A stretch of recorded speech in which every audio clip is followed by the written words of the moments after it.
So, Napoleon is, of course, the story of Napoleon Bonaparte, set from the late 1780s to the early 1820s, I believe. Napoleon covers the rise of the man, the myth, the legend, played by Joaquin Phoenix. Napoleon is a conqueror, right, in France. He begins as a kind of a cadet. He quickly becomes a brigadier general after working through a couple of operations. After that, he continues to essentially seize promotion after promotion until he's eventually crowned Emperor of France. And then, of course, well, I don't want. We don't do spoilers on this podcast, but like any historical biopic, you understand a human man must fall. Napoleon is supported by the love of his life, Josephine, played by Vanessa Kirby, who's transformative in this role. It is a sword and sandal epic, a la Ridley Scott, of course, director of Gladiator, Alien, Blade Runner. Yes, Musket and Clog. Musket and Clog, I think, is probably the better one for him. Musket and Clog might make the YouTube thumbnail. But overall, Napoleon is a large historical biopic. It cost a lot of money to make, $200 million. And while it seems like Apple may not make their money on it, Ridley Scott's expressed interest in releasing a 4-hour cut on Apple TV Plus. And most interestingly enough, and this is my favorite fact about it so far, he shot it in 62 days, which is insane.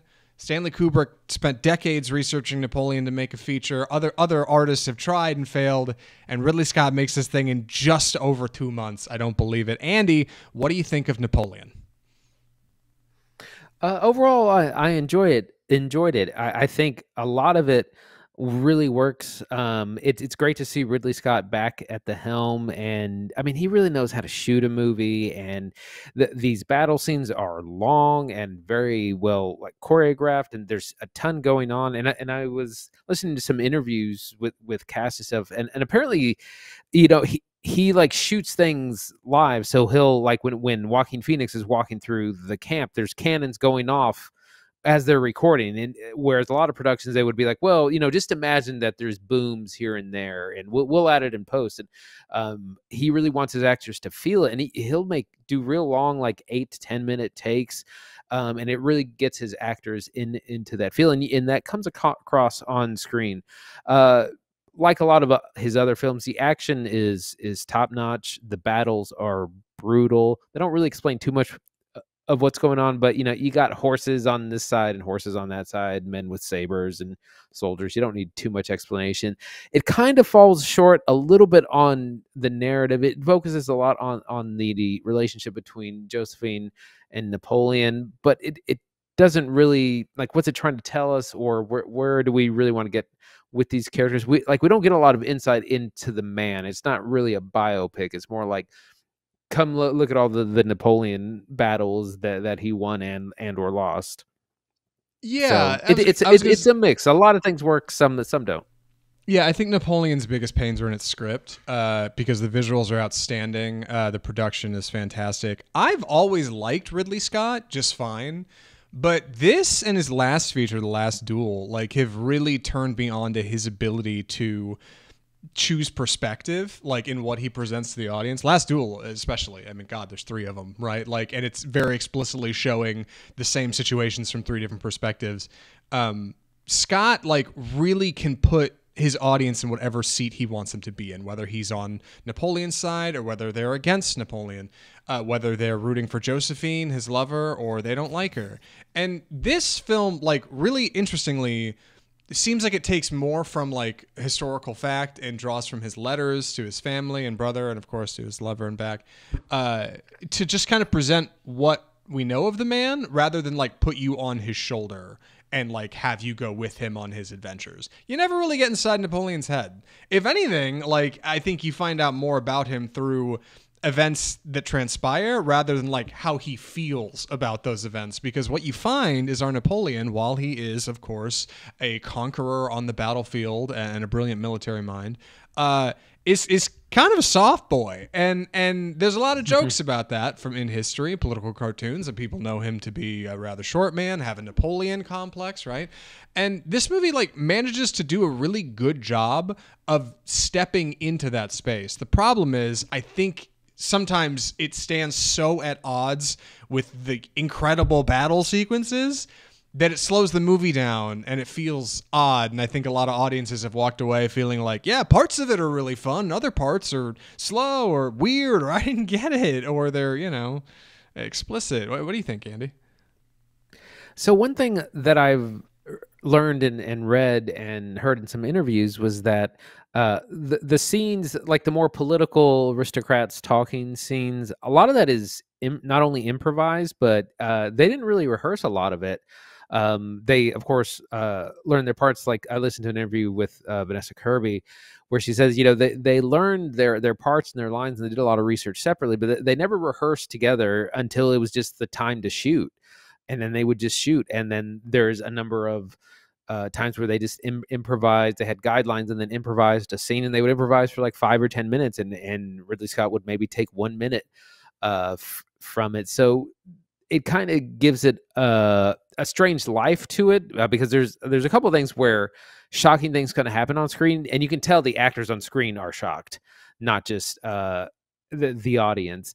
But it kind of lacks a through narrative, and usually a movie like this will use our main character like Napoleon to maybe touch on larger things or touch on larger kind of issues. Something like The Social Network isn't really about Mark Zuckerberg. It's more about a certain cult of personality, and that's what I was kind of wanting from this, but we don't ever really get it. Yeah, I was so interested in Napoleon's lover, Josephine, played by Vanessa Kirby. Like I said, before I saw the film, I had seen people saying Joaquin Phoenix is great. Vanessa Kirby is over the top. She's tremendous. Like she floats through the movie like an angel or a ghost, right? Like you don't even expect her to be as good as she is here. And her role's simple, but a lot like The Last Duel. I'm reminded of like our scenes with like Jacques Legris when we're seeing his perspective and not like his lover's perspective at all. Similar kind of bones here. Like I want to see the Josephine movie as much as I want to see the Napoleon movie, and we're never getting that. And like she wasn't the big figure in history, and that's fine. But I think Scott sets the two of these characters up to be really tremendous together, but we in the audience never see how tremendous they are because we're so busy looking at Napoleon's tremendous accomplishments. And like that makes, him being a cock or him being like a small man. I think I can say that on the internet. I can say that on this show, right? That makes that like funny, but also like inversely feel very incongruous with like the larger events unfolding. So it's just weird, right? Like our man is Emperor of France, but also people are making fun of him in the papers, and he doesn't seem to care, but he does. Like that stuff I think makes for a good rewatch, kind of rewatchability, but I think makes for a confusing first stop. Right. It never really tells us like, apparently he was a military genius or military master, whatever. We never see that other than he just wins the battle because he wins the battle. And it's like, well, at one point he says, I just know where to put a cannon. And that's kind of all we get. We don't really get into the mind of like why he's so much better at outmaneuvering his opponents for so long before he finally doesn't, or, how he kind of navigated the political area and came to power. It's not really well explained. He just kind of does. Yeah. I don't want to spend too much more time in vagary, like picking apart the script. I do want to mention some things that I think are really exceptional. Number one, the costuming. We got the costuming's incredible in this movie. It's probably, I think it'll win the Oscar. I don't know what else would beat it. I mean, every freaking piece of thread is like hand sewn through a thing, and it's all period from late 1700s. So all of it is specifically tailored, and like it's like you got hundreds of extras. Scott does not cheap out on extras on camera. That was one of the things that really surprised me. If you have like a street that Napoleon is riding through on a horse, there'll be 19 people walking through frame.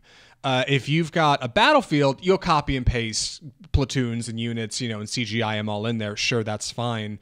I get that. But, you'll have a platoon shot and it'll be 45 dudes and 18 guys on horses down this huge line. Maybe some of them were copy and pasted, but like, I can't believe how much money is on screen. And for $200 million, like, Apple got what they paid for. I don't think they're going to make it back. It's worth mentioning, but that's not what it's about. Just like Killers of the Flower Moon, like, they're trying to forge longer relationships with filmmakers, and I think they're doing a great job. The costuming's incredible. The music's real big. The color grading is really good. If you're an editor, the color grading in Napoleon is very bold. It's nice to see Andy? It's nice to see what $200 million gets you when you're not making a superhero movie. Because when you look at like The Flash or Quantumania, you see so much money going towards VFX that a lot of times don't look very good, and this is nice to see. What happens if we spend $200 million on practical effects, on having hundreds of extras, of having them all be in costume and having period accurate food, setting, costuming, language, whatever else. Yeah. It's incredible the kind of movies you get if you spend that $200 million differently. Yes. So that was really great to see. Like you said, there's great scenes where there's 8 or 9 men on horse, sabers out, dashing into battle. And I was like, this looks incredible. This looks amazing. And I haven't seen something like that on screen in quite a long time. Yeah, like, I mean, like, just watching the trailer, if you're watching on YouTube, you can see, yeah, like any of these scenes, he'll be at the palace. There'll be 40 people in the background. Like, oh my God. And every one of them is in costume. I said at the top, I don't know how Ridley Scott managed to do this so fast, because Ridley Scott's getting up there, and I love this comparison now that he's getting drawn between like Scorsese and Spielberg, who are making films like The Fabelmans and Killers of the Flower Moon, and saying like this might be one of my last. If I only had more time, I could make more movies. And meanwhile, Ridley Scott is cranking out like 3 movies a year and has no plan of stopping. And he's seemingly only getting better. I don't know what this is about. I love it. I hope the man doesn't lose a step. I don't know if I have much more to say about Napoleon. Two quick things to say about Napoleon. Number one, the runtime kind of hurts. It's a little long. It's 2.5 hours. I'll admit it's a lot. But it feels big and grand, and it earns it, I think. It's definitely poised for those streaming services where you can sit down and watch a 4-hour cut over several days. Yes. Same thing with Killers of the Flower Moon. They don't care about the length because they know it's great for their streaming service. Yeah. Number 2, surprisingly gory. It is an R-rated feature. I wouldn't recommend watching with parents if possible for some of the more intimate scenes. But yeah, I was...